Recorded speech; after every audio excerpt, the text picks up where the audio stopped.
Doctor ರುಚಿಕಾ ಅವರು ಮತ್ತು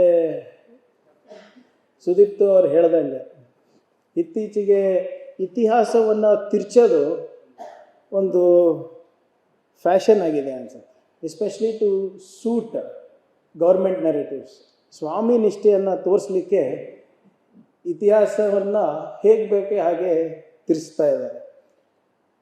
You were suggesting before it was in RWA WhatsApp groups, one uncle will be there. Now it's amplified. Now they're making movies. ಈ WhatsApp ಹೊರಗೆ ಬಂದು ಈಗ ಚಲನಚಿತ್ರಗಳು ಮಾಡ್ತಾರೆ.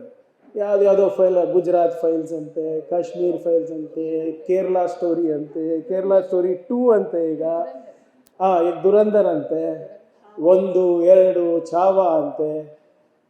ನನಗೆ ಈಗ ಸಾಮಾನ್ಯ ಜನರು ಹೋಗಿ ನೋಡ್ಬಿಟ್ಟು ಅದು ಪ್ರಶಂಸೆ ಮಾಡಿದ್ರೆ, ಅದು 1000 ಕೋಟಿ ದಾಟಿದ್ರೆ ನನಗೆ ತೊಂದರೆ ಇಲ್ಲ.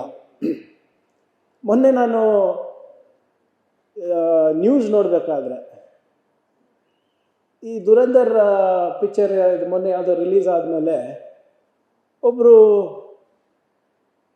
ಹಿಸ್ಟ್ರಿ ಟೀಚರ್ ಮಾತಾಡ್ತಾರೆ. ಆ ಹಿಸ್ಟ್ರಿ ಟೀಚರ್ ಮಾತಾಡಬೇಕಾದ್ರೆ ಏನಂತಾರೆ ಅಂದರೆ, ಈ ಪಿಕ್ಚರ್ ನೋಡ್ಬಿಟ್ಟು ನನ್ನ ಕಣ್ಣು ತೆರೀತು. ಇತಿಹಾಸ ನಾನು ಅನಿವಾರ್ಯವಾಗಿ ಓದಿಸ್ಬೇಕಾಗಿದೆ ನಮ್ಮ ಮಕ್ಕಳಿಗೆ, ಆದರೆ ಇದು ನಮ್ಮ ನಿಜವಾದ ಇತಿಹಾಸ ಅಂತ ಹೇಳಿದ್ರೆ ಅದು ನನಗೆ ನೋವು ತಂತು.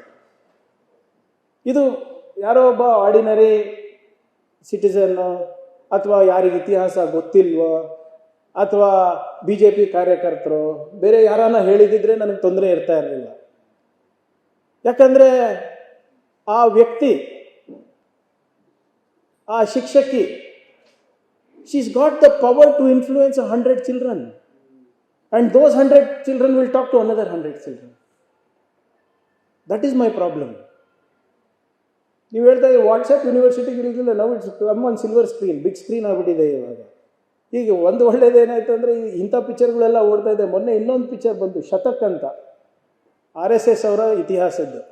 ಅದು 100 ಕೋಟಿನೂ ದಾಟಿಲ್ಲ. ಯಾಕಂದರೆ ಅದಕ್ಕೆ ಇತಿಹಾಸ ಇಲ್ಲ, ಸೃಷ್ಟಿ ಮಾಡ್ಬೇಕಂದ್ರೂ ಏನಿಲ್ಲ. 10 ಕೆಲಸ ಏನಾದರೂ ಹೇಳ್ರಪ್ಪ ನಿಮ್ಮ 100 ವರ್ಷದ ಇತಿಹಾಸದಲ್ಲಿ ಅಂದರೆ, ಎಲ್ಲೋ ಕೇರಳನ ಫ್ಲಡ್ಸ್ ಬಂತು, ವಯನಾಡಿನಲ್ಲಿ ಹೋಗಿ ನಾವು ಹಿಂಗೆ ಏನು ಕವಿತಾರೆ ಏನೇನೋ ಕೊಟ್ಬಿಟ್ಟು ನಾವು ಮಾಡಿದ್ದೀವಿ ಅಂತ ಹೇಳ್ತಾರೆ. ಅದು ರೋಟ್ರಿ ಕ್ಲಬ್ ಅವರು ಮಾಡ್ತಾರೆ ಸ್ವಾಮಿ, ನೀವು ಮಾಡೋಕ್ಕೆ ಬೇಕಾದು. ನಮ್ಮ ಯೂತ್ ಕಾಂಗ್ರೆಸ್ ಹುಡುಗರು ಮಾಡ್ತಾರೆ, ನೀವು ಮಾಡೋಕ್ಕೆ ಬೇಕಾದು. ಬಟ್ ನನಗೆ ಒಳ್ಳೇದೇನಾಯ್ತು ಅಂದರೆ, ಈ ನರೇಂದ್ರ ಮೋದಿಯವ್ರ ಮೇಲೂ ಪಿಕ್ಚರ್ ಬಂತು, ಅದು 100 ಕೋಟಿ ದಾಟಿಲ್ಲ. ಈ RSSದೊಂದು ಪಿಕ್ಚರ್ ಬಂತು, ಅದು 100 ಕೋಟಿ ದಾಟಿಲ್ಲ. ಸೊ ಇದನ್ನು, ಈ ಇತಿಹಾಸವನ್ನು ತಿರ್ಚೋದಾಗಿದೆ ಅಲ್ಲ, ನಾವು it's no more a hobby, it is now a complete profession by itself, which is becoming a 1000 crore business. ನಾವು ನನ್ನ ಪ್ರಕಾರ 2 ಭಾಳ ಪ್ರಮುಖವಾದಂಥ ಅಪಾಯ ನಿಜವಾದ ಇತಿಹಾಸಕ್ಕಿದೆ. Real history has two major threats. One is our WhatsApp graduates, the second is social media. ನೀವು ನೋಡಿ, ಇದು ಯಾಕೆ ಹೇಳ್ತಾ ಇದ್ದೀನಿ ಅಂದರೆ, ಡಿಮಾನಿಟೈಸೇಷನ್ ಆದಾಗ ಕೆಲವು ಜನ ಆರ್ಥಿಕ ತಜ್ಞರಂತ ಕೂತಿದ್ರು TV ಚಾನೆಲ್ಗಳಲ್ಲಿ. ಯಾವಾಗ ಇಂಡಿಯಾ ಪಾಕಿಸ್ತಾನ ಅಥವಾ ಇಂಡಿಯಾ ಚೈನಾ ಯುದ್ಧ ಆದಾಗ ಅವರೇ ಮಿಲಿಟರಿ ಸ್ಟ್ರಾಟಜಿಸ್ಟ್ ಆಗ್ತಾರೆ. ಡಿಮಾನಿಟೈಸೇಷನ್ ಇದ್ದಾಗ ಎಕನಾಮಿಸ್ಟ್,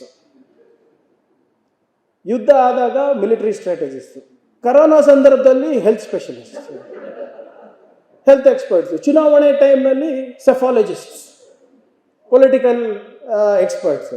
ಇಂಥದ್ದೇನಾದರೂ ಸುದೀಪ್ತ ಅವ್ರು ಹೇಳಿದಾಗ ಯಾವುದೋ ಒಂದು ಕಾಂಟ್ರವರ್ಸಿ ಆದಾಗ, ತಮಿಳುನಾಡಿನಲ್ಲಿ ದೇವಸ್ಥಾನದ ಅದರದ್ದು ದೀಪದ್ದು ಅದರದ್ದು ಕಾಂಟ್ರವರ್ಸಿ ಆದಾಗ ಅವರು ರಿಯಲ್ ಹಿಸ್ಟೋರಿಯನ್ಸ್ ಆಗ್ತಾರೆ. ಬೇರೆ ಡಿಗ್ರಿ ಪಡೆದವರು ಅವರು ಇವರೆಲ್ಲರೂ ವೇಸ್ಟ್. ಇವ್ರು ಇರೋರೇ ಬಾಡಿಗೆ ಭಾಷಣಕಾರರು ಒಂದು 4 ಜನ ಇರ್ತಾರೆ. ಪ್ರೈಮ್ ಟೈಮ್ನಲ್ಲೂ ಅವರೇ ಬರ್ತಾರೆ, ಸೋಷಿಯಲ್ ಮೀಡಿಯಾನಲ್ಲೂ ಚಾನೆಲ್ ಅವರೇ ಓಡಿಸ್ತಾರೆ. ಅವ್ರಿಗೆ ಕೋಟ್ ಮಾಡಿ ನಮ್ಮ BJP ನಾಯಕರು, RSS ನಾಯಕರು ಎಲ್ಲ ಕಡೆ ಪ್ರತಿಪಾದನೆ ಮಾಡ್ತಾರೆ. This has become the norm of the day.